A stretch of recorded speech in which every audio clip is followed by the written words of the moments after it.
તારીખ 9 સપ્ટેમ્બર મંગળવાર સોનગઢ પોલીસ સ્ટેશનના માણસો સોનગઢ પોલીસ સ્ટેશનના હદની અંદર પેટ્રોલિંગમાં હતા, જે દરમિયાન હેડ કોન્સ્ટેબલ અનિલભાઈ રામચંદ્રભાઈ પખારને તેમના ખાનગી બાતમીદાર દ્વારા મળતી ખાનગી બાતમી આધારે સોનગઢ નગરમાંથી ₹1,57,440ના મતાનો પ્રોહિબિશન મુદ્દામાલ પકડી પાડી લિસ્ટેડ બુટલેગરને વોન્ટેડ જાહેર કરી પ્રશંસનીય કામગીરી કરી।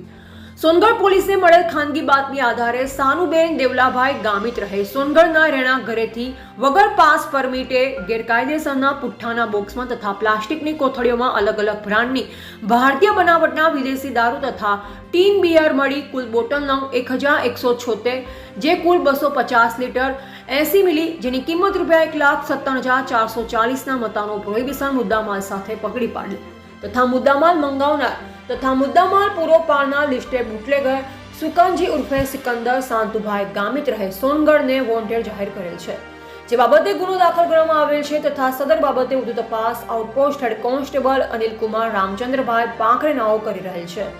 Reporter Kartik Valvi, Gujarat update news, Tapi.